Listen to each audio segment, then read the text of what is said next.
Hola, hola, Hola, Hola Gastón. hola, hola, sí. Hola Gas. Hola, Hola, Hola, Gastón. buen día. Todos los asistentes, hoy los saludo, los abrazo virtualmente. Somos amigos de ruta. Queremos eh, dar a conocer la adopción como una realidad en nuestra provincia.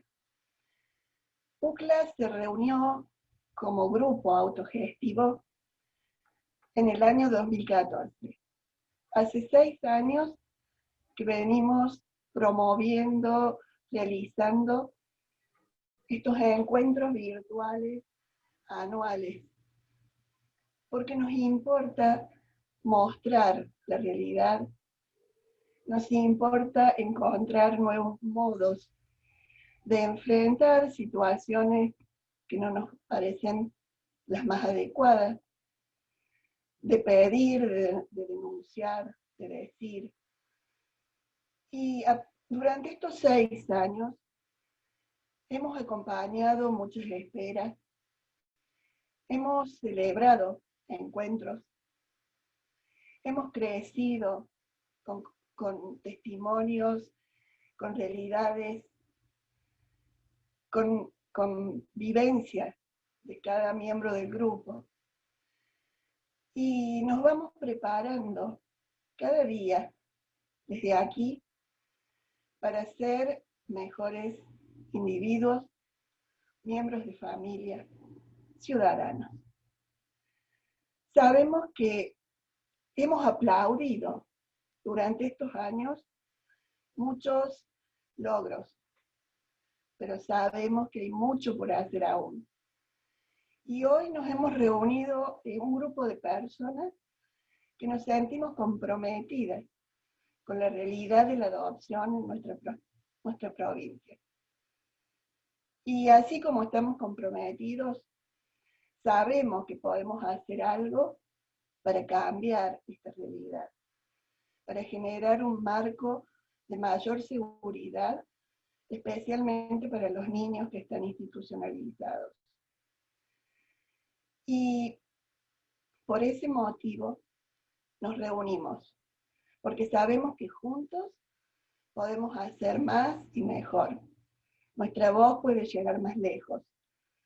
Si unimos nuestras manos, nuestras intenciones y nuestros corazones, podemos delimitar horizontes más lejanos y saber que de alguna manera vamos a encontrar la forma de llegar hasta allá. Eh, Seguimos aprendiendo y seguimos formándonos. Por eso hoy eh, eh, están con nosotros especialistas, que ya son amigos también, están con nosotros desde hace tiempo, porque han creído en nuestro proyecto, porque se unen a nuestra propuesta. Y entonces vamos a celebrar cada encuentro con los referentes de la Fundación Simiente, los abogados Teresita, perdón, Teresita Oliva, Juan José Luis Limongi, con el licenciado Gonzalo Valdés, con el coach Cristian Gianni y con la magíster Alejandra Bertoles, que también desde hace un tiempo importante nos ha conectado y ha unido a la Cátedra 2 de Psicología Evolutiva de la Niñez de la Facultad de Psicología de la Universidad Nacional de Córdoba a nuestro proyecto. Y hoy van a estar representando a esta cátedra licenciado Flamante y quien está por llegar a serlo, licenciado Bel Toranzo, perdón, con los nombres no estoy bien. Y lo tenía por acá, pero se me ha movido. eh, perdón, No te preocupes, Gladys, ahí ya después Bel, Cristian los presenta Bel de vuelta. Toranzo, ayúdame, Bel Toranzo, el nombre no me lo decís. Bueno, Bel, Juana Niceto y las licenciadas Magalí Otero y Luciana Chiari. Junto con ellos vamos a aprender, vamos a pensar los nuevos modos de mostrar esta realidad, de decir al resto de la sociedad qué se puede hacer, cómo podemos mejorar y cuánto más tenemos que trabajar.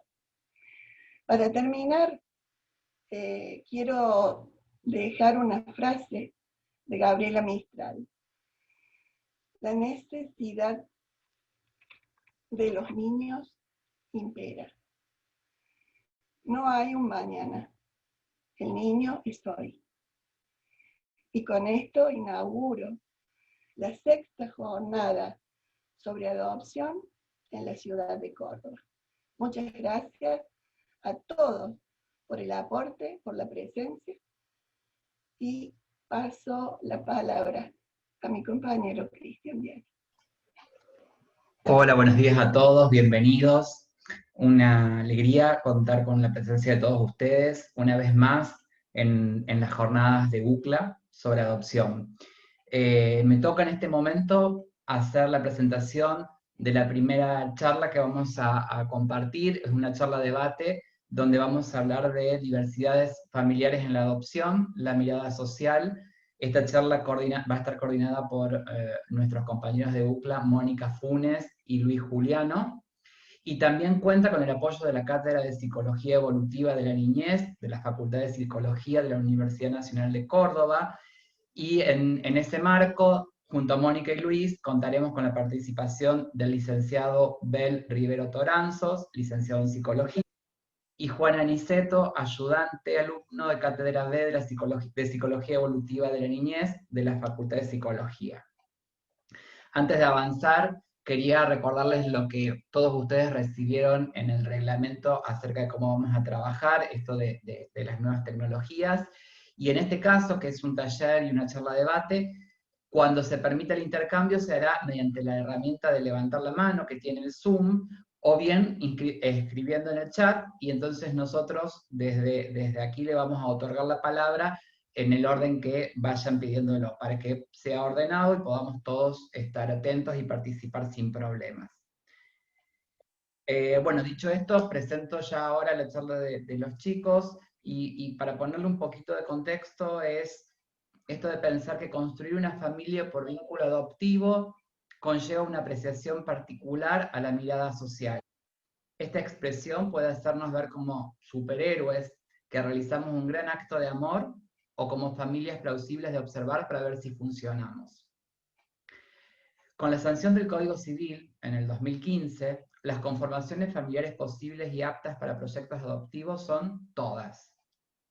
El artículo 599 en particular dice que pueden ser personas adoptantes del niño, niña o adolescente, un matrimonio, ambos integrantes de una unión convivencial o una única persona. Por lo tanto, las familias pueden ser nuclear, homoparental, monoparental, etc. Sin embargo, los estereotipos son tan fuertes que desde la inscripción hasta en lo cotidiano, como en el grupo de WhatsApp de la escuela de los chicos, los roles de la familia nuclear o tradicional persisten como los que funcionan, como los normales. Vamos entonces a debatir sobre esto, y ahora les doy la palabra a mis compañeros, a Luis y a Mónica. Y recuerden que para participar, en el momento que se permite el intercambio, tienen que levantar la mano o escribir en el chat, y desde ahí les habilitaremos el micrófono.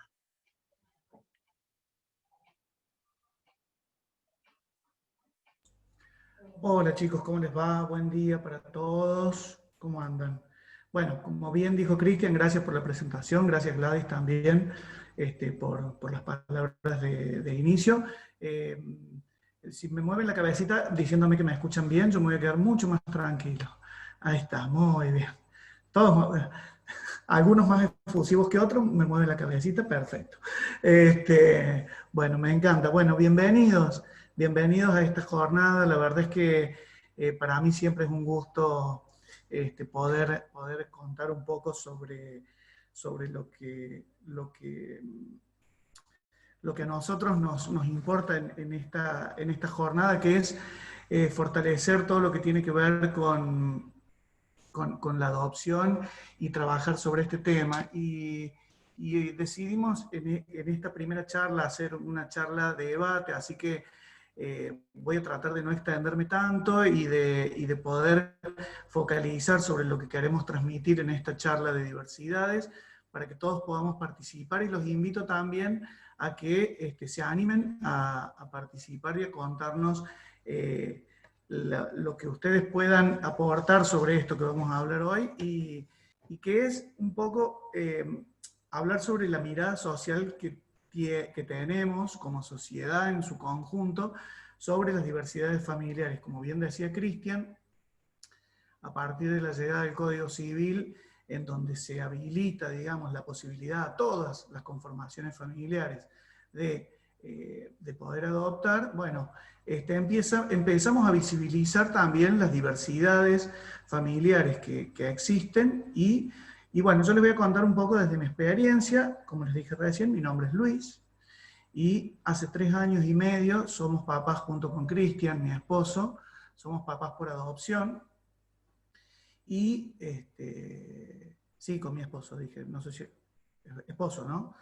Entonces, estamos hablando de eso justamente, de que ahora estamos nosotros también inmersos en esta búsqueda y en este camino de ser papás, y cuando nosotros nos decidimos inscribirnos nos asaltaron un montón de temores que tenían que ver no solamente con los temores propios que tiene cualquier persona que se inscribe para adoptar, que es, bueno, si me llamarán, si no me llamarán, cuándo, si me van a llamar para 1, 2, 3 niños, sino que nos empezaron a saltar otros temores que tenían que ver con las cuestiones que nosotros pensábamos que la sociedad tenía, o cuál era la mirada que la sociedad tenía sobre esta conformación familiar que nosotros estábamos encarando, ¿no? Esto de decir, bueno, vamos a hacer una familia con 2 papás. ¿Cuáles eran los prejuicios que tenían la gente sobre estas conformaciones familiares, que no son nuevas? Es decir, nosotros no éramos los primeros papás homoparentales que intentábamos adoptar o que intentábamos formar una familia. Ya debería haber habido un montón seguramente, no solo acá, sino en todo el mundo. Sin embargo, para nosotros todavía estaba como esta idea de que había como mucho prejuicio respecto de estas conformaciones familiares que se salen de lo normal, digamos, ¿no? Por decirlo de alguna manera. Es decir, nosotros estamos acostumbrados a pensar en familias como mamá y papá. Y nosotros decíamos, bueno, ¿qué va a pasar con nosotros? ¿Cuál va a ser la mirada que la sociedad va a tener hacia nosotros y hacia nuestros hijos? ¿Qué iba a pasar con ellos? ¿Cómo iban a ser recibidos en la sociedad cuando ellos empezaran a interactuar socialmente y se encontraran, de alguna manera, en una sociedad que nosotros sentíamos que no estaba tan preparada para recibir a 2 niños que fueran a la escuela y dijeran, por ejemplo, sí, mi papá Luis y mi papá Cristian? Era como que les iba a sonar raro, y bueno, y nosotros nos intrigaba un poco saber eso. Tanto nos intrigaba que en un punto frenó un poco nuestra decisión durante varios años de inscribirnos, justamente porque también decimos, bueno, ¿estaremos haciendo bien al anotarnos y darle la posibilidad a 1 o 2 o 3 niños que sean hijos de una familia homoparental? ¿Y cómo lo iban a recibir a esos niños en la sociedad, ¿no? Y ya nomás desde que empezamos, ya arrancamos mal. Porque nos fuimos a inscribir, y cuando nos fuimos a inscribir, lo primero que nos preguntaron es cuántas veces habíamos intentado hacer fertilizaciones asistidas para ser padres. Y nosotros dijimos, estamos en el horno, porque si arrancamos así, ¿cuándo nos van a llamar? O sea, ya teníamos que empezar a explicar que no íbamos a hacer ninguna fertilización, que no venía por ahí la cosa. O sea, fíjate ya el prejuicio que había, ¿no?, en la parte del registro, que ya no solo que no estaba preparado para recibir a dos papás o a dos mamás, sino que además ya venía con el prejuicio de que, aun cuando fueras un matrimonio heteroparental, bueno, para inscribirte sí o sí tenías que haber probado tener hijos en forma natural. O sea, no cabía otra posibilidad. Entonces digo, bueno, no era solamente el prejuicio contra nosotros, sino que era también, digo, el prejuicio, yo creo que eso ahora ha cambiado, yo les estoy hablando ya de hace como 6 años, y espero, por el bien de todos, que también esto haya cambiado. Sin embargo, ya eso nos sorprendió y nos resultó bastante intimidante, porque sentarse a llenar un formulario en donde ya te ponen nombre del padre, nombre de la madre, o de la futura madre, o del postulante y la postulante, y que además te pregunten cuántas veces quisiste ser papá a través de fertilizaciones asistidas, ya viste, era como un cachetazo. Pero bueno, seguimos adelante. Igual eso no hizo que nosotros desistiéramos. Dijimos, vamos a insistir. Explicamos que éramos 2 papás, o 2 futuros papás, o dos postulantes varones, y que estábamos casados con todas las de la ley, y qué sé yo, bueno, todas estas cosas que uno empieza a esgrimir, ¿viste? Para que los otros se empiecen a dar cuenta que estamos en este camino también. Y bueno, cuando ya habíamos avanzado en el proceso, qué sé yo, nos asaltó también este miedo de decir, bueno, ¿nos irán a llamar alguna vez? Digo, la justicia, los jueces, ¿estarán preparados para recibir o para contar dentro de los postulantes para adoptar a 2 papás? Digo, más allá de que habíamos pasado las evaluaciones en su momento y que teníamos el apto y demás, también teníamos como esa duda, ¿no? ¿Cómo nos iba a recibir la sociedad? Porque, como decía al principio, todo esto también está teñido de la mirada social, porque hay un punto en donde yo siento que a nosotros, a los que conformamos familias diversas, y cuando hablo de diversidad no solo hablo de familias homoparentales, sino que también hablo de aquellos que inician este camino como mamás o papás solos. Tenemos no solo, cuando vamos a adoptar, no solo tenemos la mirada puesta en el tema de la adopción, sino que además también tenemos puesta la mirada en si realmente vamos a estar a la altura de las circunstancias. Quiero decir, a un matrimonio, a una pareja heteroparental, muchas veces no se le cuestiona o no se pone, cuando llegan al camino de la adopción, no se le pone en cuestionamiento si van a ser buenos o malos padres. Se asume como que naturalmente un matrimonio heteroparental está preparado para hacerlo, porque pareciera que como que naturalmente, bueno, si se casaron, qué sé yo, con todas las de la ley, bueno, pareciera que eso ya te habilita como para ser padre. Sin embargo, yo siento que todavía hoy la mirada hacia las conformaciones familiares distintas a esa, hay como una doble mirada, y respecto a la adopción puntualmente, que es un poco esto. Por un lado, bueno, el hecho de adoptar, pero también el hecho de, bueno, a ver, van a poder, digo, y en esto, digo, nos empezamos a enfrentar con un montón de lo que yo llamo microdiscriminaciones en el sistema y en la sociedad, que es ir a llenar formularios de la escuela donde vos encontrás que dicen, bueno, nombre de la madre, nombre del padre, y todavía, aún hoy, después de 10 años de ley de matrimonio igualitario, se sigue preguntando por nombre de la madre y nombre del padre. Porque es una construcción que está socialmente aceptada y a nadie le preocupa, digamos, que esto sea así, porque en definitiva lo que te terminan diciendo, bueno, no te preocupes tanto, tachá donde dice madre y pone padre y listo, tampoco vamos a hacer tanto problema por eso. Y no se trata por ahí de hacer problema o no hacer problema, sino que se trata de justamente de esto que trata hoy la charla de hoy, que es cómo la mirada de la sociedad se inserta en estas conformaciones familiares y hasta dónde esto es aceptado, digamos, porque más allá de que, por supuesto, a mí no me cuesta nada tachar en un formulario nombre del padre y nombre de la madre y ayornarlo, digo, bueno, evidentemente todavía nos falta, ¿no?, transitar un poco. Y cuando digo nos falta transitar, digo, bueno, cosas que nos han pasado. Ingresar al grupo de mamis del WhatsApp de la escuela. O sea, grupo de mamis. digamos, donde la figura femenina sigue asociada todavía en nuestra sociedad a las tareas de cuidado, de crianza, bueno, y sí, y las mamis tienen que estar en el chat, no los papis. Los papis no pueden estar porque pareciera que los papis no podemos ir a comprar el papel glacé a la librería o la arcilla para hacer muñequitos que le pidieron en la clase de arte. Digo, está como este prejuicio ya instalado y no solamente es el prejuicio, sino que es la aceptación tácita, digamos, de todo esto. El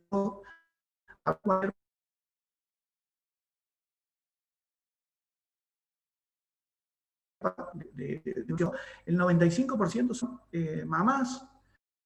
Entonces, ¿qué pasa con los hijos que no tienen mamás? Digo, si ven, digo, es ingresar a todo un sistema en donde tenés que además dar explicaciones, digo, ¿no? Tenés que, tenés que decir, bueno, no, mis hijos no tienen mamá, y bueno, ni hablar si tenés que explicar encima que tiene dos papás, digo, ya la cosa se viene como complicando más, ¿no? Bueno, y esto que decía, cómo el hecho de la crianza está tan asociado a la figura femenina que a nosotros nos han llegado, digamos, a cuestionar de alguna manera socialmente esto de, bueno, ¿y cómo vas a hacer? Nosotros tenemos un hijo que hoy tiene 8 y una hija que tiene 12 y que cuando vinieron con nosotros tenían 5 y 8. Entonces nos decían, ¿y cómo vas a hacer para explicarle a tu hija cuando le llegue el momento de ser señorita? ¿No? Como si, digamos, como si el universo femenino solo estuviera preparado para que lo recibieran y lo pudieran explicar las mujeres. A ver, estamos hablando de cuestiones que tienen que ver con la fisiología del cuerpo, digo, no estamos hablando de mandar un cohete a la luna. No nos cuesta tanto explicar estas cuestiones. Sin embargo, hay una mirada social que nos inhibe como papás de poder tener esta capacidad. Y a nosotros como familia homoparental también se nos cuestiona a veces este tema de, Perdón, Luis, se te corta. bueno, ¿Me escuchás, si Luis? nosotros vamos a poder mostrar un modelo masculino,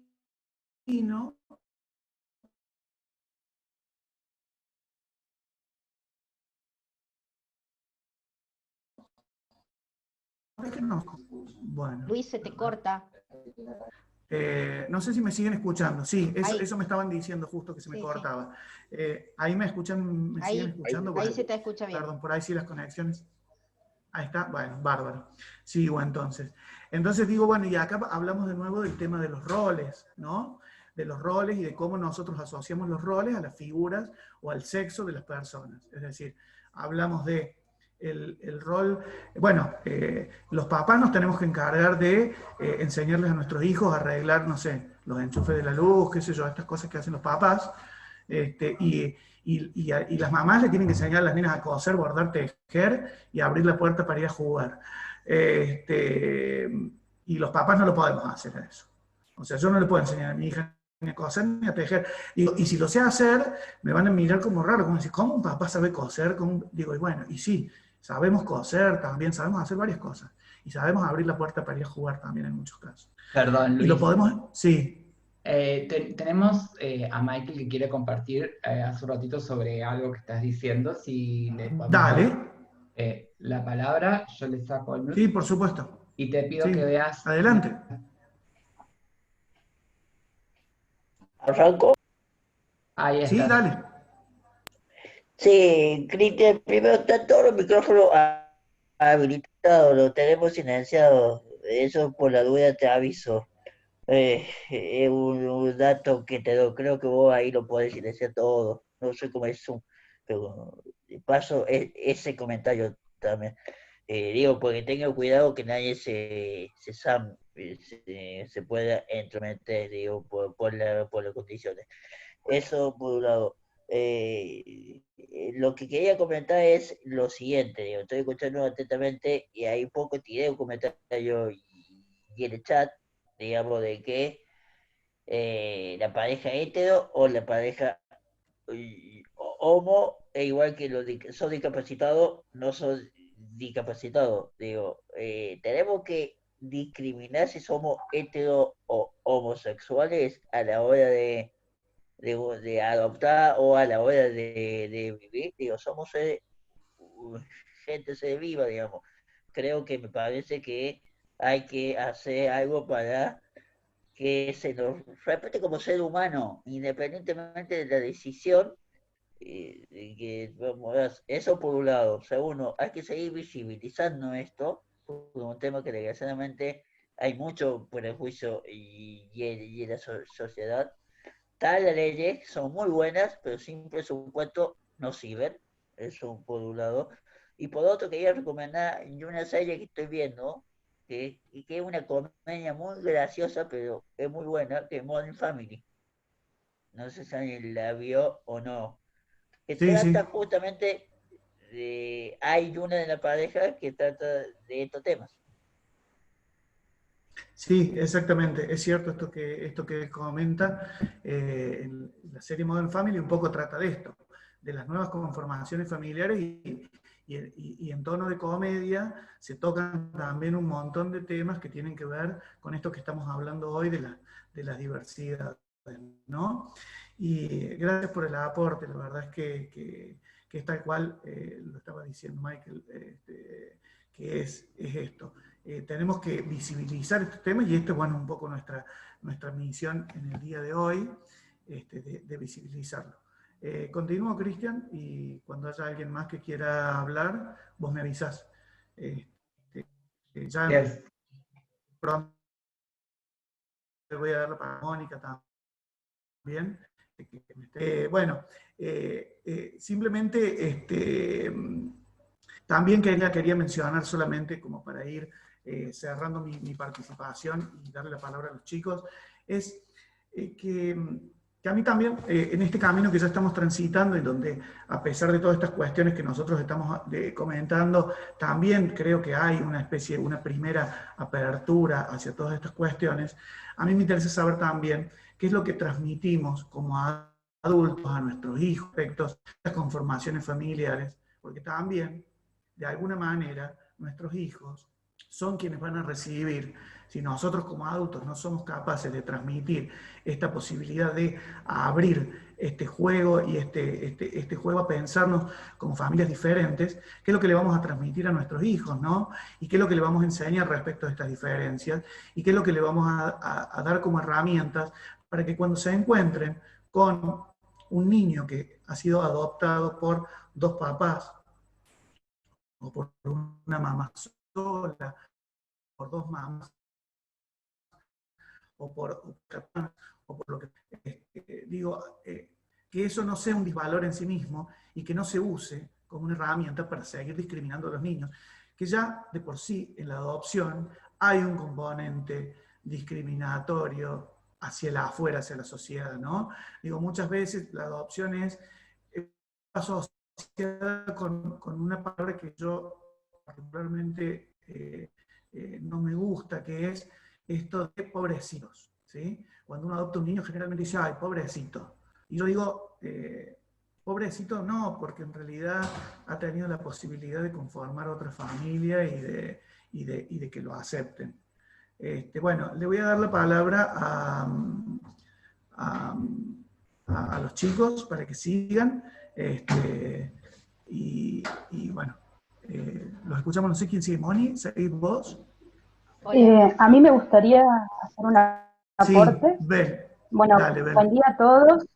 Yo creo que esto, sobre todo, es partir de una base, ¿no? De una pregunta en que, como vos bien lo decías, Luis, es qué idea tenemos de familia o qué entendemos por familia. Y desde la psicología, por ejemplo, hay muchos autores, por ejemplo, Palacios, Cordera, bueno, hay distintos autores que plantean que la familia se va transformando constantemente a lo largo del tiempo y que resulta una evolución, es decir, que podemos encontrar misceláneas, donde se incluye estas distintas configuraciones familiares que vos bien nombraste, Luis, la monoparental, la homoparental, la nuclear, las ensambladas, las extensas, y tantas otras, ¿no? Que no son visibilizadas. Entonces, yo me pregunto, ¿qué pasa? O sea, si planteamos que hay una evolución, yo lo pondría entre comillas, ¿por qué siguen habiendo estas expresiones sociales, ¿no? Que manifiestan como la negación, la resistencia a aceptar otro tipo de familias, otro tipo de configuración familiar? ¿Qué es lo que nos está pasando como sociedad o qué hay detrás de, qué creencias, ¿no? ¿Qué ideas hay detrás de todos estos, si se quieren, prejuicios, ¿no? Que son tomados como válidos? Bien, buenos días a todos. ¿Me escuchan bien? Con la cabeza diría Luis. Ahí está. Bien, se me escucha. Bueno, bienvenidos y tomo la palabra y recupero esto que dice Bel. Si hemos evolucionado en la mirada de lo que es la familia. Y digo esto porque yo soy una familia monoparental. Entonces, cuando decidí este camino de la adopción, la pregunta era, el mandato, la creencia es que una mujer se case y tenga hijos. Y la pregunta para mí era, ¿por qué no intentaste biológicamente tener hijos? ¿Por qué la adopción y por qué sola? Y yo decía, sola no estoy. ¿Cómo que sola? Monoparental. Tiene una connotación distinta para mí que para la sociedad. Y hoy conformo una familia hace 11 meses con un preadolescente. Y ahí viene el otro cuestionamiento. ¿Cómo un preadolescente va a estar sola? ¿Por qué no un bebé? ¿Y quién dijo que yo tengo que tener un bebé si mi deseo es ser mamá de un niño que lo necesite? Pongo a disposición mis capacidades parentales para que un niño venga a mi hogar. Yo tengo la capacidad de ahijar. ¿Por qué tengo que ponerle que ser un bebé porque soy una mamá? Como sos mamá, diría Luis, ¿cómo vas a hacer cuando lo tengas que llevar al campeonato de fútbol? Y yo también paso por los WhatsApp, por los grupos de WhatsApp, pero no de las mamás del cole, porque soy mamá, sino con el grupo de fútbol. ¿Por qué la mamá lo acompaña a los campeonatos de fútbol y no va el papá? Yo no tengo papá, diría mi hijo. Y no, somos vos y yo. A lo que se suma que esta mamá tiene pareja que no forma parte del proyecto adoptivo. Ay, ahí tenemos el otro problema. Hola, papá, dijo mi hijo cuando lo conoció. Entonces, el trabajo de poderle acomodar los roles a mi niño, que llegó hace, como les dije, 11 meses, teniendo 11 años. O sea que tiene en su creencia la familia heterosexual, mamá, papá. Y viene desde la vulneración de sus derechos de esa familia a esta nueva que tiene una conformación distinta. Obviamente que tiene un trabajo psicológico con ellos, pero tenemos que ver también y tener en cuenta que en esa evolución familiar los chicos también son parte. ¿Y qué les pasa a ellos con esa mirada de cómo van a ingresar a estas familias, a construir estos vínculos familiares? Y a ver, es muy gracioso verles las caras a la gente cuando uno le va a contar que va a conformar una familia por adopción y sola. Otra vez la misma palabra. Y la pregunta es, ¿y vas a poder? Yo les voy a contar una anécdota muy cortita de la escuela que para mí es muy significativa. Me pasó en particular con la entrevista con la directora. Soy personal de la escuela, mi hijo va a la misma escuela, lo inscribí en la misma escuela donde estoy, y la directora me planteó que después de una entrevista con él a solas, cuando ingresé yo, la pregunta fue, a este nene le vas a tener que poner muchas normas y reglas. ¿Vas a poder? Y yo decía, pero sí, ¿por qué no? Es una cuestión de tiempo, de ir acomodando roles, de que vaya comprendiendo. Y esta mirada, eso sí me pesó. No me pesó, por ejemplo, que me preguntaran en el registro, no me pesó que me preguntara la gente por fuera, pero sí me hizo mucho peso esto en la escuela. ¿Cómo lo iban a mirar? Siendo que ingresaba siendo solo hijo mío, nada más. ¿Y qué pasaba con esto de si yo podía, iba a funcionar o no poniéndole las reglas? Porque mira que es un preadolescente, tenés que tener muy claros los límites. ¿Ves? Si vos te hubieras casado o tu pareja conviviera con vos, las cosas hubieran sido distintas. Esto de asociar el manejo de los cuidados parentales, las normas, los roles en la casa, tiene que estar asociado con lo masculino. Yo decía, pero si no tiene nada que ver. Y es como dice Bel, yo cuando trabajábamos en el armado de esta charla, esto de la evolución familiar y que no, hacia afuera, no es lo mismo. Para mí era natural y la mirada de afuera no era así. No era así para nada. Entonces hace ruido, hace fricción. Por ahí en alguno de los chats leía que había que modificar, por ejemplo, la documentación. Sí, es cierto, hay que modificar la documentación. Pero aparte de la documentación, que es una cuestión institucionalizada, legal, reglamentaria, es mirarnos hacia adentro. ¿Qué nos pasa a cada uno con estos mandatos familiares que nos dicen que lo normal es la familia heterosexual, lo tradicional?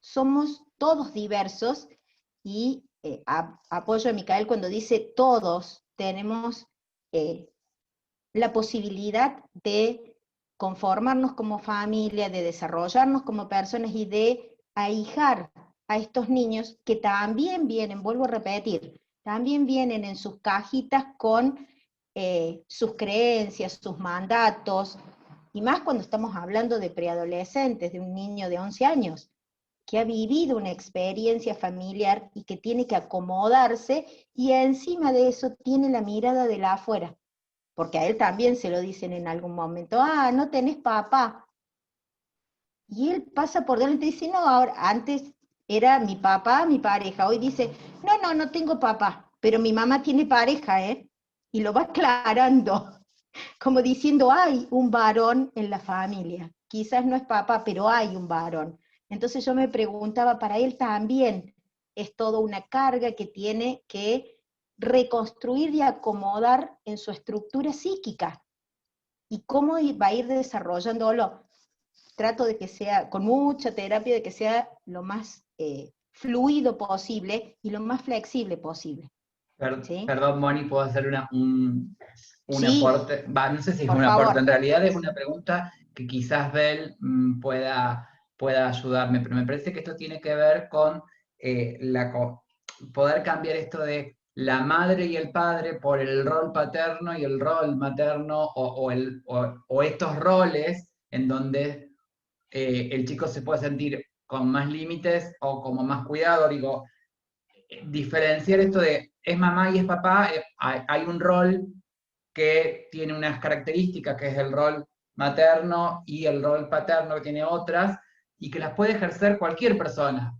Una mujer puede hacer los dos, un varón puede hacer los dos. Bel, te pido auxilio en eso, pero me parece que por ahí tiene que ir por ese lado.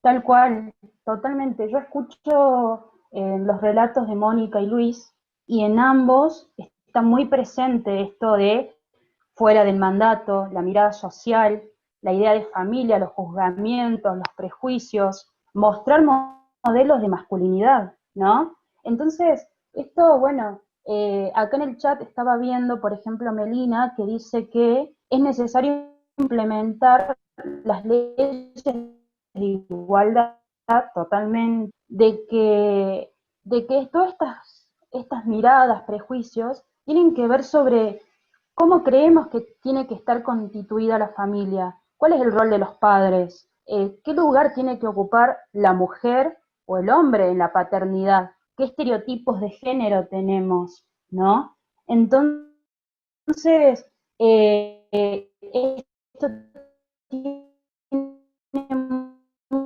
mucho que ver también con el sistema. Se dice cómo tenés que ser, cómo tenés que comportarte. Tengo algunos aportes de estudiosos de la temática del género en sí, que son de nuestra facultad de psicología, como Mariela Yesurón y Alejandro Rostañotto, que me permití tomar algunas muy cortitas, ¿no? Unas definiciones sobre, para poder comprender un poco más esto, por ejemplo, sobre lo que entendemos de sexo, que tiene que ver con estas características anátomo-fisiológicas que distinguen al macho y a la hembra de la especie humana. Esta categoría dice que responde a lo binario, a lo dicotómico, donde lo masculino va a ser lo racional, lo objetivo, y lo femenino lo pasivo y lo emocional, ¿no? Entonces, esto, bueno, un poco concuerda con lo que decía Moni, o por ejemplo Luis, de los chats, de los WhatsApp de las mamis, ¿no? ¿Por qué tienen que estar solamente las mamás? ¿O por qué a las reuniones por lo general van las madres? El papá no cambia los pañales, los hombres son los que ponen los límites. Y a partir de lo que es, por ejemplo, el género,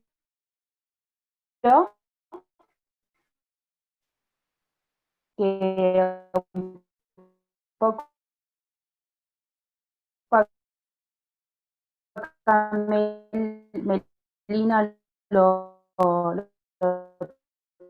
tomaba en el chat, con esta supuesta naturaleza femenina o masculina, y podríamos pensar que las tareas del hogar, por ejemplo, también las puede hacer un varón, que el cuidado de un niño, y esto no solamente va al género en sí, varón-mujer, sino a la constitución de familia. ¿Por qué no una madre va a poder cuidar a su hijo, ¿no? Cris, permiso. Yo tengo una pregunta a Juan, Abel. A ver, los chicos vienen con una construcción de apego, no sé si es correcto lo que voy a decir, pero bastante deteriorada, bastante lastimada de alguna manera, y las funciones familiares también. Es como que la traen distorsionada. Entonces, al ingresar a sus familias adoptivas, en la diversidad que sea, ¿qué pasa con esas funciones familiares? ¿Cómo se ordenan? ¿Cómo se maneja eso? Porque por ahí en el Ahí chat se veía que no eran entrecortó. roles, como yo decía, sino que eran funciones. Por eso lo pregunto, Juan. Sí, bueno, hola a todos, primero.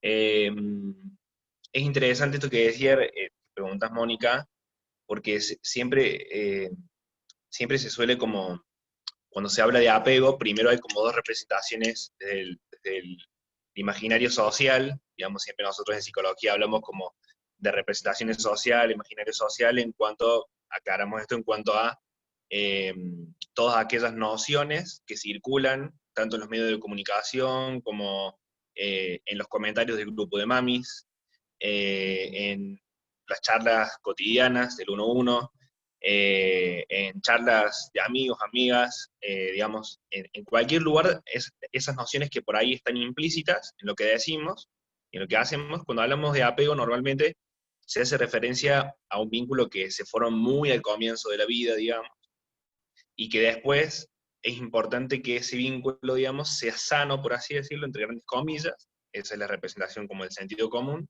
y que si no se da de forma saludable en un primer momento de la vida, después es difícil moldear. Eso no es así. Ya los estudios, digamos, científicos de la teoría del apego han, tanto con estadísticas como con estudios cualitativos, lo han desmentido. Digamos, como decía Belu recién, los estudios de género también le han dado otro tinte, otra perspectiva mucho más amplia a la teoría del apego. Entre los estudios de género también están los estudios de la complejidad, de Edgar Morin, por ahí si a alguno alguna le quisiera buscar, es un autor que habla de la teoría de la complejidad, y hablan justamente de esto que preguntas, Moni, si es posible o no, o cómo debe digamos, abordarse el apego, o el vínculo más bien. Se habla de primer vínculo ya, o vínculo de apego en etapas posteriores, porque justamente se da por hecho de que en realidad el apego, más allá de ser un vínculo que pueda tener algunas bases en el comienzo de la vida, tiene un desarrollo no evolutivo, sino lógico. Es decir, que la persona, digamos, el adulto, como cuidador, cuidadora, puede intervenir en el curso de la formación del apego y hacer modificaciones, digamos, no sobre el niño. Y ahí está la clave, porque ya uno saca el foco, digamos, no es el niño el que tiene el apego dañado, sino que hubo un contexto que no pudo proporcionar, como decías vos, Moni, recién, habilidades parentales, por diversas cosas. Ahí yo obviamente ya no me animo a decir, a culpar, o a decir, bueno, obviamente cuando hay vulneración de derechos sí, obviamente ya hay que tomar cartas en el asunto, pero en otras ocasiones, por ahí son decisiones, ¿no? Parentales. Digo, en el momento de poder cuidar, el acto de cuidado es mucho más importante que por ahí la historia, que obviamente acarrea un montón de conflictivas y problemáticas que es necesario también abordar. Pero es necesario abordar no desde una familia nuclear tradicional, sino desde una familia que sepa brindar un acto de cuidado con una sensibilidad particular. Entonces, la pregunta para mí es, ¿cuál acto de cuidado o qué calidad tiene que tener ese acto de cuidado posterior para que sea capaz no de compensar, sino de brindar un cuidado alternativo, de brindar un modelo distinto, de vivir, de concebir el mundo, al modelo que le fue brindado en un momento donde no se le supo brindar esos cuidados parentales, que hablábamos, Moni, recién, que me pareció muy linda la noción la noción particular de ahijar, ¿no? Eso me pareció hermoso, esa palabra. Siempre uno la escucha, pero cuando uno habla en este contexto, me parece que la capacidad de ahijar es lo que responde a lo que una autora que se llama Mary Ainsworth, que habla de la teoría del apego, dice como la respuesta sensible. Esto de tener una respuesta sensible, una capacidad de detectar en el niño o en la niña una necesidad, implica también estar pendiente, estar a disposición. Uno no puede ahijar si no está a disposición, y esa disposición la puede tener cualquier persona. Entonces, me pareció hermosa quería recuperar como esa palabra ahijar que hace referencia al derecho, digamos, que tiene todo niño o niña de poder ingresar a una conformación familiar. Vos sabés, Juan, que Yo la palabra... coincido, perdón. Sí, perdón. No, Tome quería la agregar palabra. solamente esto me parece muy lindo lo que dice Juan, porque más allá de la configuración familiar, ¿no? Lo importante es que ese adulto o adultos permitan un desarrollo saludable. Me parece que por ahí va, más que pensar si es varón, mujer, solo, sola, eso. Vos sabés, Bel, que en esto que estás diciendo, la palabra hijar viene a la vida de los papás que estamos transitando la posibilidad de adoptar o que ya somos papás en estos procesos. Esa palabra yo no la había escuchado antes y la escuché dentro del grupo de UCLA y en este camino que estoy haciendo o que empecé a hacer y que hoy soy mamá por adopción. Entonces, estaría bueno llevarlo a la sociedad toda para que esa palabra hijar tenga que ver con esto de ser cuidadores, que Juan y vos me han ilustrado, para pensarnos en las capacidades que tenemos para cobijar, ahijar, cuidar a nuestros niños, y que el afuera lo vea de esa manera, que podamos romper esas microdiscriminaciones, prejuicios. Yo siempre le digo que son valoraciones negativas, pero la palabra discriminación me hace un poco de ruido, pero es una mirada negativa para nuestros chicos. Entonces, es del adulto mirarlo distinto para que el afuera, la sociedad, permita que nuestros niños se sientan en un espacio mucho más cómodo y puedan desarrollarse sin problemas. Perdón, Moni. Tenemos al Sí. licenciado Damián Paredes que quiere tomar la palabra. Le voy a permitir Sí. participe. Bueno, Damián, buen día a todos. Hermoso escucharlos, muy interesante todo lo que vienen diciendo. Y no, era sencillamente, no es explicar lo que puse en el chat, porque escrito es una cosa y explicado en una de esas tiene otra, impacta de manera diferente. En cuanto a esto de roles, yo escuchaba mucho esto de lo que se venía mencionando en cómo impacta socialmente en un otro. ¿Qué voy a hacer yo con ese niño que yo voy a adoptar o que ya adopté y voy a empezar a criar? Y en eso tomo la palabra que estaban usando recién de ahijar, que es muy linda, ¿sí? Pero de todas maneras, y en esto de cumplir roles, y en eso hacía esa aclaración en cuanto a las funciones, ¿sí? El maternaje o el maternal o el parentar, ¿sí?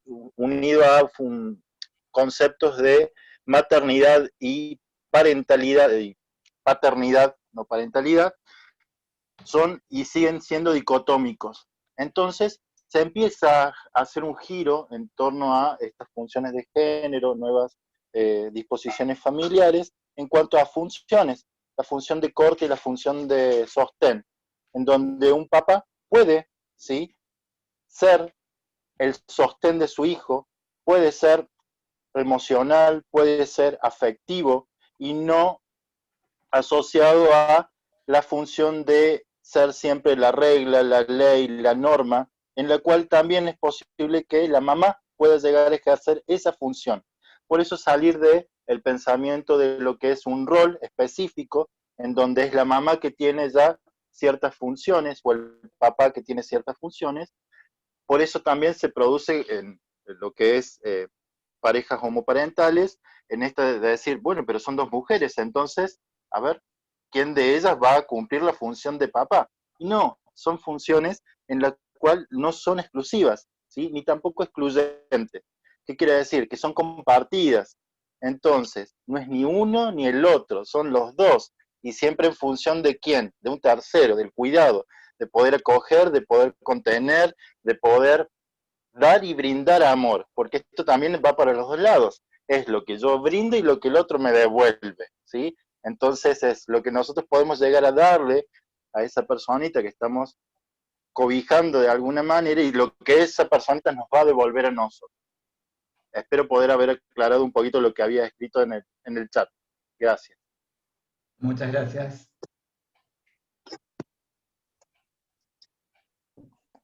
Luis, ¿me ¿estás ahí? permitís? Sí, acá estoy. Estaba escuchando atentamente, perdón. Sí, yo también, digamos, hay un punto que a mí me interesaba, es que muchas veces cuando hablamos de familias y hablamos específicamente de lo que tiene que ver con la homoparentalidad, y con la homosexualidad, digamos, como tal, muchas veces se escucha hablar en la sociedad de tolerancia. Y a mí la palabra tolerancia me parece espantosa aplicada en este contexto, digamos. Porque yo asocio, por lo menos yo, asocio el hecho de tolerar con el hecho de soportar algo que no me gusta, pero que me la tengo que bancar. ¿Viste? Cuando, qué sé yo, a mí no me gusta el locro, pero bueno, me la banco, ¿viste? Digo, poniéndolo en un ejemplo culinario. Bueno, las empanadas criollas no son las que más me gustan, pero bueno, si es lo único que hay, lo como. Y en esto me parece que es más o menos lo mismo, porque en realidad me gusta pensar en esto de las familias diversas, prefiero pensarlo como una cuestión de respeto y empatía, digo también, ¿no? Y de como que somos también parte de esta sociedad. Y digo, y ahora porque cobra visibilización por un montón de cuestiones. ¿Qué sé yo? Yo pensaba en la ley de matrimonio igualitario, que ya tiene 10 años, en donde, de alguna manera, esta ley viene a regular, digamos, por lo menos a nivel legal, la posibilidad del matrimonio e igualar, por eso lo de matrimonio igualitario, igualar en un contexto legal a la conformación familiar entre dos varones o dos mujeres, digamos, respecto del matrimonio heterosexual. Entonces, a mí me parece que es importante también, yo por ahí estaba leyendo los comentarios del chat, y a mí me parece que es muy importante que aparezcan estas leyes que empiezan como a poner un marco de igualdad, porque es lo que también permite que la sociedad empiece a visibilizar las nuevas conformaciones familiares, ¿no? Digo, que no son nuevas, digo, pero que sí son nuevas para el imaginario social. Quiero decir, a ver, matrimonios o personas de dos varones o dos mujeres viviendo en convivencia y cuidando niños adoptados o ahijados o criados es desde, no sé, desde que el mundo es mundo quizás. Sin embargo, hoy empieza a cobrar relevancia gracias a qué, bueno, por ejemplo en nuestro país, a la ley de matrimonio igualitario. Es decir, la ley permite la visibilización de estas conformaciones familiares y de alguna manera obligan al imaginario social a empezar, es mi pensamiento, ¿no? Digo, a empezar a pensar a las familias con otras conformaciones como parte de esta sociedad y trabajar un poco sobre lo que tiene que ver estas discriminaciones. Que, como yo siempre digo, no me preocupan a mí como familia, no me preocupan a mí como persona, sí me preocupan hoy como papá respecto de mis hijos y cuál es la respuesta que van a tener desde la sociedad los niños que son ahijados, que forman parte de una familia homoparental, que además es algo que en el campo, en el marco de la adopción, se va dando cada vez más, digamos. Cada vez hay más personas o personas solas o matrimonios del mismo sexo que buscan en la adopción la posibilidad de ahijar también.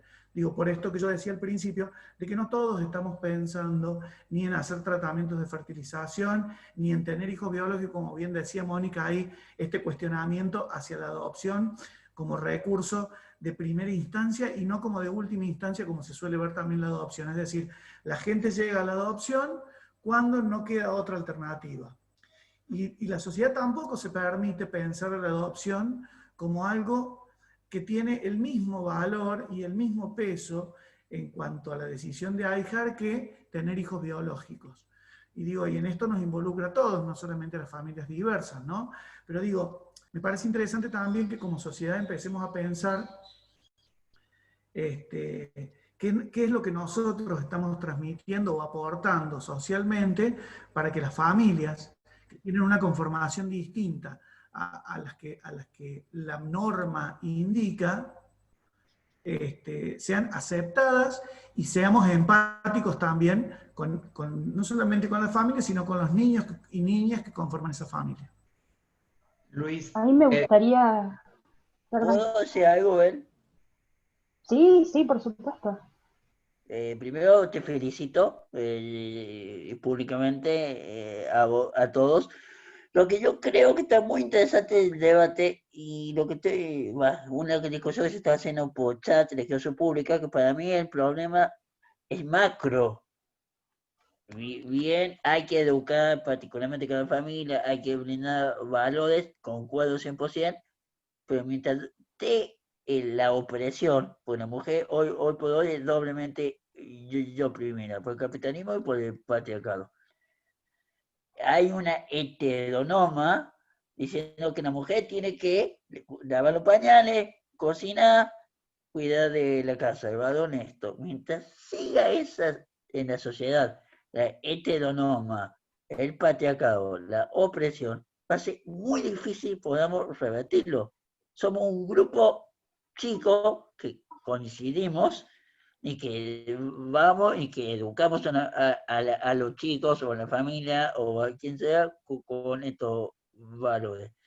Pero la lucha en general es erradicar el patriarcado, porque si no va a seguir habiendo femicidios, va a seguir habiendo violencia de género, va a seguir habiendo acoso, van a seguir teniendo problemas de adopción, la pareja homoparentales.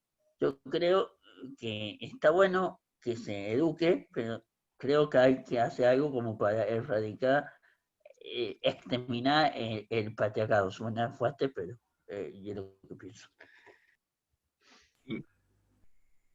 Belu, disculpa. ¿Belu? Sí, sí. Ah, perdón, Mel. ¿Puedo decir algo? Una cosita antes. Sí, claro, sí. No, para recuperar lo de Micael, cuando hablaba recién Micael me pareció interesante lo de esto de somos un grupo de 5, es interesante porque obviamente sé que es metafórico, de que somos, digamos, las personas, el grupo de personas que por ahí debaten o charlan este tema comparado con las personas que por ahí promulgan la heteronorma o que por ahí se propaga en los medios de comunicación la norma de la familia nuclear tradicional, papá, mamá, pero diciendo un poco en el sentido en que creo que estos espacios, por ahí uno no los conoce, entonces está lleno de estos espacios. Incluso está lleno de los espacios y momentos donde ya no se permiten ciertas cosas. Y ahí seguramente, bueno, chicos, bueno, Bel, Luis, Moni seguramente sabrán mucho más, pero digo, pueden estar un montón de charlas. Yo una vez tuve una charla sobre adopción y una persona preguntó sobre, bueno, ¿y es posible criar un niño, por ejemplo? Preguntó en una familia homoparental y el teórico frenó la charla, o sea, frenó literal la charla y dijo, no, mira, o sea, estas preguntas, no, o sea, digamos, está bueno consultar, está bueno preguntar, está bueno debatir, pero hay cosas que ya no. O sea, partimos de la base de que hay cosas que sí, digamos. Entonces ya la pregunta, y esto lo habíamos hablado un poco con los chicos en el momento de preparar la charla, hay cosas de que uno ya no se pregunta por qué no, ¿no? Sino la pregunta es, ¿por qué sí? O sea, ¿por qué sí ya dar por sentado ciertos elementos, ciertos factores de la adopción que se dan en la realidad cotidiana y a partir de ahí empezar a debatir, ¿no? Porque si no, digo, Luis en un momento dijo algo muy importante que es que se lograron muchas luchas a través de los años, ya sea con la modificación del Código Civil, con la ley de matrimonio igualitario, con la ley de identidad trans, se lograron muchísimas cosas.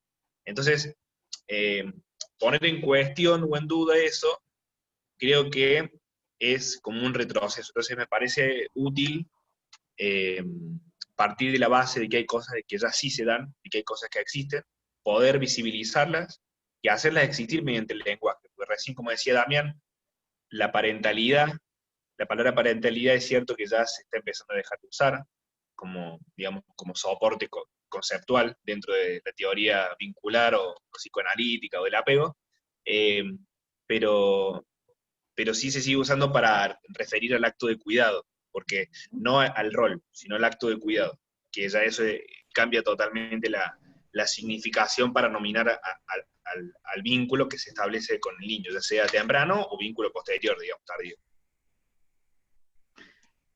Gracias, Juan. Voy a darle la palabra a Mónica Owen, que nos quería comentar algo. Sí, primero sí, estaba Silvia también, que dice en el chat si puede hacer un comentario, Silvia Rodríguez. Ok. Hola, buenos días a todos. Primero, bueno, un gusto estar con ustedes. Yo hablo desde Cipolletti, Río Negro. Me gustó encontrarlos, estoy trabajando en el tema. Yo soy psicóloga y fundamentalmente soy mamá adoptiva también, y trabajo hace años en el tema de planificación familiar. Entiéndase eso todo, la adopción, la fertilización asistida, vientres subrogados, todas las opciones de ser padres, digamos, ¿no? En parejas hetero y homosexuales. Yo un poco lo que quería aportar era, desde mi experiencia también, más que nada como madre, en esto de la diversidad y de los roles, y en esto de ahijar, que también es un término que adopté hace tiempo, que me parece que tiene un contenido que excede las palabras realmente. Me parece que por suerte se han ido rompiendo viejos esquemas, aún en las parejas hetero. En mi caso yo tengo una pareja hetero, en cuanto a los roles, ¿no? Parentales, en el sentido de roles maternos, roles paternos. Me parece que ahora hay una tendencia también, aún en las parejas hetero, a cumplir diferentes roles, ¿sí? El papá cambia los pañales, el papá le da la mamadera, la mamá se va a trabajar y se queda el papá con los chicos. O sea, me parece que eso también ha cambiado, por suerte, aunque hay parejas muy ortodoxas que les cuesta, digamos, ¿no? Esto de que el papá vaya al pediatra con los chicos. Yo siempre digo que sigue siendo injusto que la mamá deba faltar para cuidar al nene cuando está enfermo y no pueda hacer el papá. Pero creo que con esto de la diversidad que estamos viendo ahora y que se está viendo tanto, por suerte, con el matrimonio igualitario, con las parejas homosexuales, esto tiene que llegar a ser así porque ya no tiene que ver con masculinidad o feminidad, tiene que ver con los roles, que me parece que es lo fundamental. Y los roles es lo que decíamos, es ejercer roles de cuidadores, de ahijar. Yo en mi caso tengo una hija biológica y una hija adoptiva, y ahí también la discriminación estuvo presente, porque si yo tenía una hija biológica, ¿por qué quería adoptar una si ya tenía una hija? O sea, esto de tener que fundamentar porque mi proyecto de familia era tener más hijos, no uno solo. Gracias a la vida pude tener una biológica, pero yo quería más hijos. Y si yo me hubiera encontrado con mi marido más joven, hubiera adoptado más hijos, porque yo quería una familia de 4 hijos. Pero bueno, cuesta entender esto. Si ya tenés una hija, ¿para qué vas a adoptar? ¿Me entendés? En esto de también las parejas hetero a veces son discriminadas en este sentido, ¿no? Entonces me parece genial que existan estos espacios para poder compartir esas vivencias y poder crecer juntos en esto, ¿no? Yo la verdad que, bueno, los he conocido ahora, los voy a seguir, es un tema que me interesa mucho, estoy tratando de armar algo acá en Cipolletti, así que bueno, bienvenidos a mi vida, ¿sí? Les agradezco mucho. Muchas gracias, Silvia, por el aporte. Mónica, ahora sí te doy el turno. Ay, por fin. Qué terrible estar silenciado, por Dios. Bueno, bienvenidos a todos, ya se lo han dicho todos, pero me encanta verlos, me encanta este espacio que se ha creado en este momento de poder compartir lo que sentimos, lo que creemos, y yo quisiera simplemente decir algo muy cortito. Pensemos siempre la adopción desde el niño, ¿no? Más allá de las discriminaciones y demás, hay niños que a veces necesitan una mamá, hay niños que a veces necesitan un papá, hay niños que a veces quieren solamente mamá y papá. Entonces, también lo primero que debemos pensar es en ellos, ¿no? Yo cuando hace 21 años atrás decidí adoptar sola, por mí entró como esta situación de sentirme culpable porque el niño que iba a llegar no iba a tener padre, ¿no? Y yo sabía que el rol de padre yo no lo puedo ejercer. Va a haber funciones que voy a poder ejercer, pero el rol de padre, la imagen de padre, aquí no iba a estar si yo no tenía alguna pareja, además, y en ese momento no la tenía. Después pensé qué necesidades iba a tener ese niño, ¿no? Si ese niño iba a aceptar esa situación y esa nueva familia en la que iba a llegar. Entonces, empecé a comprender, era difícil antes cuando en realidad no había estos espacios y digamos que de alguna manera lugares en donde uno pudiera leer o como en este momento estar intercambiando. Entonces, realmente, desde siempre pensé que el tema del niño es primordial. Bueno, eso quería comentar. Cris, ¿puedo hacer un comentario? Sí. ¿Permiso? ¿Sí? Respecto de lo que Mónica estaba diciendo y acotando lo que hay en el chat, que preguntan si el registro o los efectores hacen algo con los chicos en esto de desmitificar o bajarle la idea de familia estándar. Yo acuerdo con Mónica, pensar en los niños, y cuando hablé de mi hijo, el deseo de los niños de construir familia y de encontrarse ahijados, hace que muchas veces sus deseos se disuelvan y den la bienvenida a la familia que está llegando. Y es cierto lo que dice Melina, las infancias son mucho más flexibles. No quiere decir que no traigan a lo mejor el mandato, pero en su deseo de sentirse amados, de sentirse cuidados, eso también se construye y es mucho más fácil con los chicos. Los chicos tienen una apertura que los adultos nos cuesta un poquito por ahí. Entonces, la mirada del adulto también debe flexibilizarse para darle lugar a que los chicos puedan encontrarse en un lugar cómodo y puedan hacer la deconstrucción a lo mejor o el reacomodamiento de esos mandatos que traen de sus familias de origen.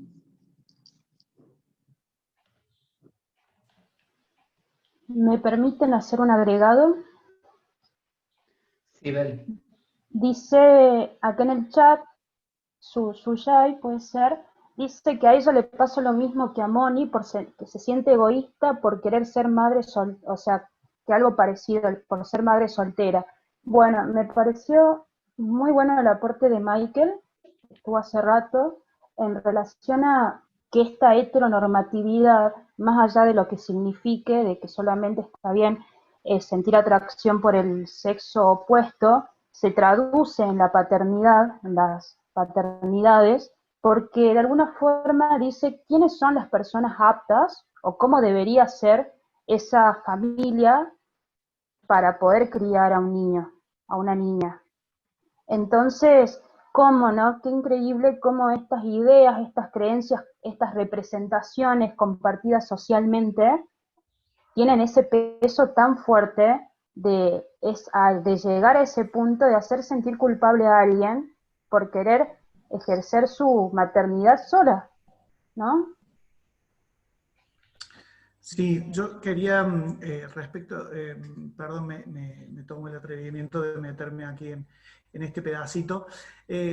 Por ahí yo leía, esto que leía Mónica recién decía, los chicos se los preparaba para la posibilidad. Yo creo, coincido un poco con Mónica, Mónica Oven, que decía recién de que por ahí, bueno, en la adopción, más allá de todas las cuestiones de que nosotros podemos teorizar, hay una situación que es real que tenemos que pensar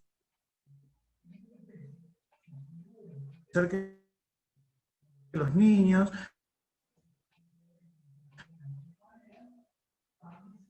son niños cuyos derechos han sido vulnerados por los adultos o los roles que también se los asocia, tienen un rechazo hacia la figura masculina que por ahí hace que sea más difícil establecer un vínculo con una figura paterna, como decía Mónica, y tal vez es más fácil iniciar un vínculo con solamente con una mamá sola, y eso también lo evalúan digamos, quienes se encargan de cuidar y de tener a los niños hasta tanto se encuentre la familia para esos niños. Bueno, se los va evaluando y se va viendo también cuáles son las necesidades que ese niño tiene y cómo se van a cubrir. Sin embargo, también creo que muchas veces el trabajo, tiene que ver también con nuestra capacidad como adoptantes de poder superar estas circunstancias y trabajar junto a ellos para poder lograr el objetivo que es darles una familia a estos niños, ¿no? Perdón, Luis, Sí. esto que decía vos recién me pareció re interesante, lo de, digamos, considerar siempre, poner siempre en primer lugar la necesidad familiar del niño o niña que va a ser adoptado. Porque eso ha cambiado también, como decía, más allá de las teorías y de las modificaciones obviamente legales que son importantes en el Código Civil, creo yo han cambiado ciertas terminologías que hacen referencia a no solamente cuál es el modelo, digamos, de hijo que querés, digamos, no es un producto que te llega en paquete, sino que es un sujeto que tiene derechos, que tiene el derecho a poder ejercerlos, digamos, en su totalidad y en su integralidad, y en esa posibilidad de ejercer derechos hay también una posibilidad de elección que viene condicionado por su historia, digamos, viene totalmente determinado, digamos, bueno, no totalmente determinado, pero sí influido por la historia vincular, familiar, y también, digamos, la historia del vínculo siempre tiene una particularidad que es que se siente sensible, o sea, se siente como si fuera el presente, y es porque la historia no es solamente pasado, sino que hay elementos que obviamente van a aparecer en la actualidad del vínculo adoptivo, y que en esa reactualización, digamos, de ciertos elementos de la historia del vínculo, es necesario también abordarlas para decir, bueno, ¿qué modelo familiar quiere el niño también? Me pareció muy, muy interesante eso, quería sumar eso. Sí, Juan, estoy totalmente de acuerdo con vos y es cierto, los niños tienen esa capacidad para sentir, para decir lo que piensan y para opinar, y más cuando estamos hablando de la segunda infancia. Se les pregunta y se les da la oportunidad de que puedan expresarse y cómo ven estas estructuras familiares. Sí. Cristian, ¿hay algo en el chat? Justo estaba viendo eso, no sé si alguien más quiere aportar, si no, ya vamos a ir cerrando esta charla, esta primera del... Melina dice, ojo con el tema de la escucha, me gustaría adoptar. Y no hay más nadie que pida la palabra, así que no sé si Luis Moni quieren hacer ustedes el cierre. Sí, perdón, ahí Melina, Ay, vos leíste, Melina. me gustaría adoptar, dice, me gustaría aportar, así que hubo un problema de lectura. Perdón. Cristian. Sí, le abrimos el micrófono, si estás, Ya está, Melina, Melina. podés abrir el Sí. micrófono. Bueno, muchas gracias por el espacio. Mi nombre es Melina Giones, soy abogada de niñez, hace más de 10 años que acompaño a niñez en proceso de adopción. Trabajé en diferentes ámbitos, en el Poder Ejecutivo y en el Poder Judicial también, y hoy sigo en mi parte privada acompañando a niñas sin cuidados parentales de forma gratuita. Hice un sistema pro bono en mi despacho para poder seguir acompañando pibes. Me parece interesante el espacio desde una mirada adultocéntrica y desde el proceso que llevan a las personas adultas, ¿no?, a tomar esta decisión de ahijar. Pero quería contarles de que cuando el pibe llega a la situación de adoptabilidad, ya pasó por todo un proceso de institucionalización. Y es un proceso muy duro.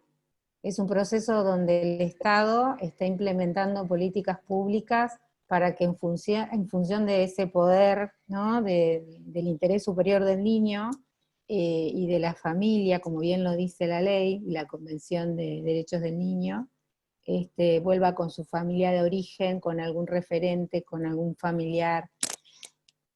Y cómo son los tiempos de espera de los pibes, ¿no?, de lo que transitan los pibes. Entonces, a mí me parece re interesante escuchar a las personas adultas que deciden ahijar, pero les quiero contar que más allá de los miedos que ustedes transitan, es muy interesante saber desde el momento que ellos se empiezan a representar, ser cuidados. Cómo ellos llegan a representarse que alguien los puede cuidar. Y todo el proceso que tienen que transitar y el conflicto de intereses según la edad, ¿no?, que tiene el pibe, porque vos tenés pibes que son muy chicos, que son abandonados. O sea, yo lo que creo es que lo normativo es amplio y cada experiencia es única. Entonces, es muy interesante. Y a mí me ha pasado, yo he estado he acompañado y sigo acompañando a muchos pibes que están pasando por la guarda en plena cuarentena, lo cual ustedes que han transitado por guarda, Luis, Mónica, bueno, pueden contar lo que son las experiencias, ¿no?, de un hijo sobreadaptado, de un hijo que te lleva al límite para ver hasta cuándo vos querés, hasta cuándo vos... Es otro camino el que hace el pibe del que ustedes están contando. O sea, me parece interesante que se creen espacios de apoyo, pero bueno, también está bueno escuchar al otro. Yo siempre que hay guardas fallidas, porque les cuento que hay muchas, o que hay adopciones con devoluciones, que también les cuento que hay muchos, que yo siempre, nada, ahí me ven mi parte mala, ¿no?, porque me voy contra los adultos, con toda mi indignación, ¿no?, porque yo a mis hijos biológicos más de una vez los quiero devolver, pero no puedo. No sé si se entiende lo que les quiero decir. Y los que pasan por procesos de adopción, con una sentencia de adopción, a veces los vuelven a dejar en hogares, ¿no?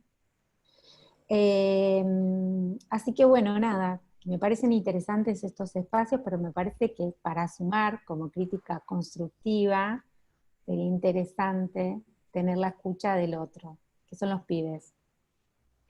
Eso, nada más, ese era mi aporte. Un gusto. Bien, gracias Meli. Bueno, yo respecto de esto último que vos decías, comparto totalmente y es cierto lo que vos decís, que los niños cuando llegan a la situación de adoptabilidad ya han transitado un proceso, y que los adultos cuando vienen a nuestras casas, yo siempre relato que el primer encuentro siempre es un encuentro entre extraños, en donde cada uno viene con sus mochilas, pero la de ellos siempre es...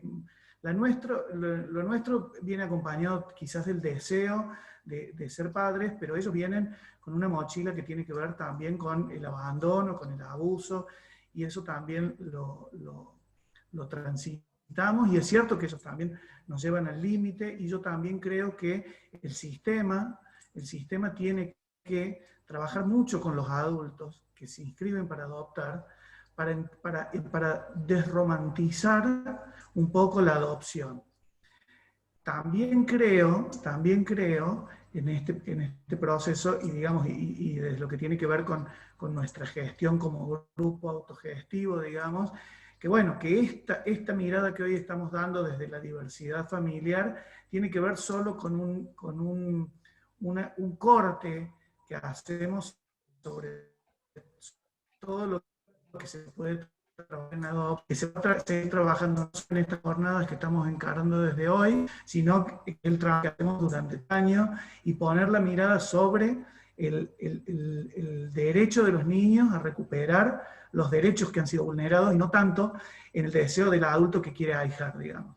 Pero sí, en este caso, y en esta charla puntualmente, nos interesaba mostrar esto de las diversidades familiares y cómo la sociedad todavía les cuesta recibir a familias que no son las que tradicionalmente manda el estándar social, y cómo todavía seguimos viendo en la sociedad y sobre todo en las redes sociales la agresión a veces velada y a veces abierta respecto de, bueno, de las conformaciones familiares diversas, ¿no? Y es un poco, digamos, trabajar un poco sobre eso. Cristian, te Luis, dejo... tenemos, sí, Melina quiere sumar algo, y después tenemos a Silvia Rodríguez que también quiere sumar. Mel.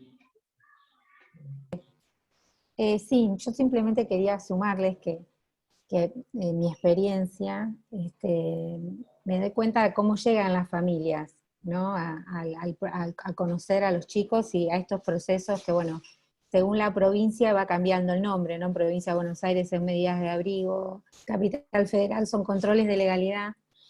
Y me ha pasado que hay muchas familias que quieren iniciar este camino, ¿no? Que es de ahijar, y que vienen antes de inscribirse y demás, que tienen una consulta con un abogado especialista en lo que es infanto-juvenil, que no es lo mismo que ser especialista en adopciones. Los que hacemos infanto-juvenil, hacemos problemáticas sociales infanto-juveniles, como que tenemos otra mirada de lo que es la adopción, por ejemplo, porque trabajamos con pibes institucionalizados, no nos dedicamos al proceso en sí, porque el proceso está en la ley, en la parte de procedimental, ¿no? Que es más técnico, jurídico. Los que somos especialistas en problemáticas sociales infanto-juveniles tenemos otro recorrido y otra mirada sobre las infancias.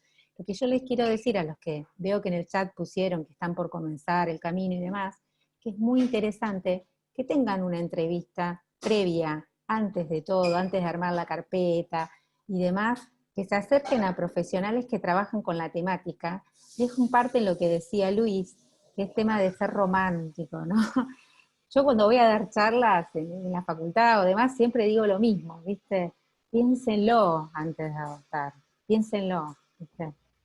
O sea, y les empiezo a hablar de lo que es la realidad, con lo que te encontraste, Mónica, bueno, vos o Luis, que es con este tema de este pibe que llega a tu casa que ya tiene historia, ni hablar Silvia que adoptó a un adolescente, que me parece súper interesante, ¿no? Los trabajos de estos papás o mamás porque también me ha pasado, he estado en adopciones con personas trans, ¿no? Es interesante, por eso es cómo llegan. Yo creo que hasta tomar la decisión a ustedes como adultos les lleva un camino, hacen su propio camino interno, pero que traten de conocer un poco más, ¿no? Como para empezar a deconstruir eso que uno se piensa, uno lo que va creyendo, ¿no? Empezar a sacar lo subjetivo y encontrarse con la realidad. Eso nada más. Eso Perdón los minutos que les robé. no, está muy bien, Melina. Es un poco la charla que se va a dar hoy a las 17:30. En el taller vamos a hablar un poquito de eso, precisamente, del otro lado. Le doy la palabra a Silvia y después de Silvia ya vamos cerrando esta charla de debate. Sí, un poco continuando con lo que aportó Melina. Yo trabajé 31 años en hospital, así que he trabajado del lado de los niños, digamos, ¿no? Y tener esa experiencia también, comparto mucho la mirada de Melina, ¿sí? Porque yo hago una diferencia en el sentido de como también soy madre adoptiva y trabajo con padres con proyectos de adopción, trabajo en eso. Los padres adoptivos tenemos un agujero, yo lo defino como el agujero, de la falta de ese hijo, de ahijar. En el caso de los niños, que he tenido la experiencia durante muchos años como Melina, de chicos que son institucionales,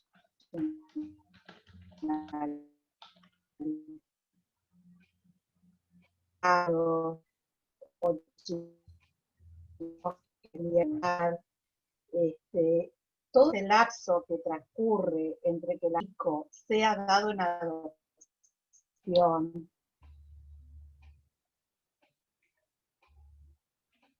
yo lo viví desde los chicos, no, que lo va a tener una tía, qué sé yo, al tiempo vuelve a ingresar. Es terrible el camino que viven los chicos. Entonces, es cierto, yo coincido con Melina, de sacarle un poco, no desalentar, no es esa la idea para nada, para nada, porque son chicos que lo que tienen es un agujero de familia, ¿Mm? Así como los papás tienen un agujero de hijo en el corazón, ¿mm? Los chicos tienen agujero de hijo y lo dejan afuera, es un camino difícil, y eso hay que saberlo, porque uno, como Melina, que yo también he tenido experiencia, de ver cómo transitan y cómo uno lucha con la justicia y dice, basta, pónganlo para adopción, no porque apareció un tío lejano, y siguen, y pasan los años, y los niños van creciendo de un lado para otro, en familias sustitutas, en hogares, vuelven a su familia, o sea, es terrible ver la peregrinación que hacen esos niños, realmente. Entonces, bueno, me parece también importante, por eso estos espacios de acompañamiento a las personas que eligen adoptar, que es lo que he ido encontrando en este tiempo, porque ayuda a saber todo esto, digamos, no a conocer, para que después no pase esto de que devuelven a un chico, porque eso pasa muchas veces.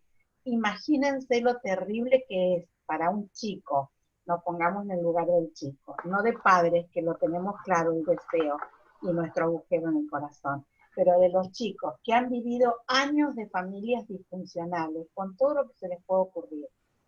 Cuando llega la posibilidad de una adopción, que ellos construyen un castillo en el aire, ¿sí? Porque es lo que han soñado, y después los devuelven, es terrible, y eso se da mucho. Eso se da mucho. Entonces, hay que trabajar. Me encantan estos espacios, me parece que son sumamente enriquecedores para quienes piensan adoptar, para los que trabajamos en el tema. Hay que seguir con esto, ¿sí? Me parece sumamente importante. Nada más. Muchas gracias. Gracias Silvia. Bueno, Cristian, vamos a ir cerrando porque nos va a pegar la otra. Tenemos preparado un montón de charlas más para hoy y para el próximo sábado. Si me permiten, para cerrar, primero, no sé si se me escucha. Sí, sí, Luis. Bien, bárbaro. Bueno, primero, agradecerle, bueno, Mónica, Moni, gracias por tu testimonio. Bueno, a Abel y a Juan, que nos han aportado su mirada profesional y que es también sumamente interesante que podamos abordarlo desde todo punto de vista. A todos quienes han participado debatiendo con nosotros, a quienes han estado escuchando atentamente. Bueno, la idea es esto, es empezar a construir desde estas charlas y desde estos lugares, construir espacios para poder visibilizar no solamente el tema de la adopción, sino todas estas cuestiones que estamos trabajando desde los grupos, no solamente desde aquí de Córdoba, sino desde un montón de lugares. Hoy tenemos muchos representantes de otras provincias que también llevan adelante una de grupo trabajando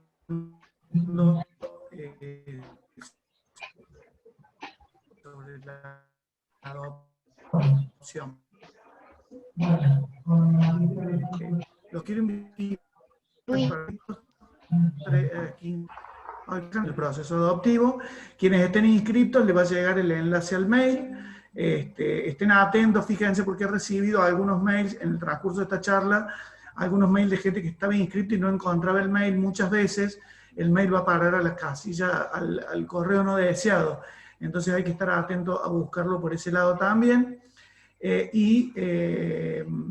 Hoy a las 15, una horita antes, le vamos a estar mandando el enlace, y tanto como esta charla también, la conexión es 15 minutos antes. A partir de los 15 minutos se va a dar acceso a la sala, y después 17:30 tenemos con Cristian Diani, nos va a estar, vamos a estar trabajando en un taller de creencias, juicios y adopción.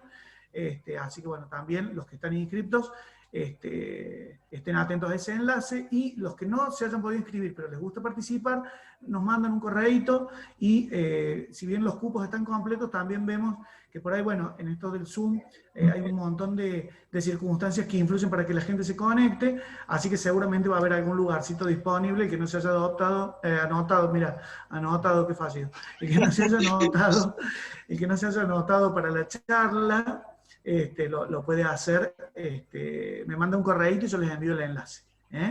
Les agradezco mucho a todos por haber participado, gracias por el debate, y gracias por escuchar, y gracias por participar.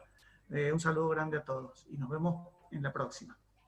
Luis, si me permitís, me voy a despedir. Bueno, muchísimas gracias a todos, y después de escucharlos me parece sumamente, vuelvo a reforzar esto de que la espera de los papás que estamos en este camino tiene que ser una espera activa, como dijo Melina, como dijo Silvia en su momento, como dijo Mónica. Es importante informarnos, reflexionar, tener una mirada un poco más abierta hacia nosotros como adultos, y yo siempre digo, una oreja enorme para escuchar a los chicos. De acuerdo con Melina, y sí, la cuarentena ha sido todo un desafío con un adolescente, que trae mucho para decir. Entonces es importante que estemos preparados para eso. Devolver los chicos, y hay momentos de crisis en la familia siempre, y desacuerdos, pero bueno, es el camino que elegimos como familia. En todo vínculo hay desacuerdo, y hay ese periodo hermoso de acuerdo. Entonces es importante que estemos preparados para esto, y estos espacios como UCLA y como cada uno de los espacios autogestivos y fundaciones que hay en el país nos permiten encontrarnos y mirar una mirada distinta sobre los chicos. Muchísimas gracias, y bueno, los esperamos en el resto de las charlas. Le doy la palabra a Belo, a Juan, para que se despidan. Gracias, chicos.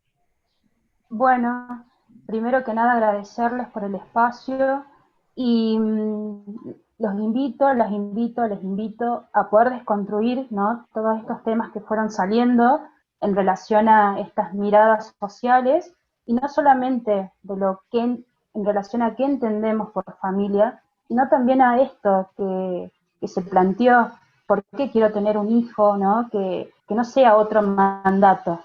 A eso me parece que es importante. Y bueno, el acompañamiento también, es dejarse acompañar y aprovechar estos espacios, como por ejemplo UCLA, que también es un espacio de acompañamiento. Así que bueno, muchas gracias a todos y a todas. Pido un segundo la palabra y quiero agradecer públicamente a Bren, a Juan y a Yale y a UCLA, porque soy primer año de psicología, estoy cursando la cátedra de niñez, y por permitirme la invitación a esta charla, que hace públicamente el agradecimiento. De nada, Micael, nada. Gracias a vos por la participación. Bueno, y también quería darles las gracias ahí por el espacio a Luis y Mónica, gracias por la invitación, y gracias a todos también por participar. También, como dijo recién, creo que está bueno aprovechar estos espacios. Son espacios donde se dan visualizaciones de fenómenos que por ahí pasan desapercibidos en la realidad cotidiana. También quiero como dejar una pregunta como disparadora a trabajar seguramente en muchas otras temáticas y charlas, que es, digamos, de qué manera, o sea, tratando de la familia diversa, de qué manera los vínculos que se constituyen en una familia, entre comillas, nuclear, tradicional, impactan de forma negativa en la constitución de la idea de ser familia. Entonces, porque digo, la mirada autocéntrica siempre tiñe con representaciones que por ahí nublan la construcción histórica que uno tiene de familia. Entonces, empezar a rever cuáles son esos modelos de familia que uno ha construido a lo largo de la vida, me parece que es como el punto de partida. Así que bueno, muchas gracias a todos y a todas.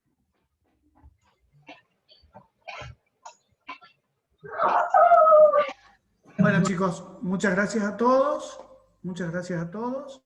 y nos encontramos en la próxima. charla, y para los que no, bueno, ya saben que nos pueden seguir a través de Facebook, Instagram, Twitter y todas las redes sociales. Todavía TikTok no tenemos, pero pronto vamos a armar uno, así nos siguen. Les mando un saludo grande y nos vemos a las 3 de la tarde. Gracias por participar y gracias a todos. Muchas gracias.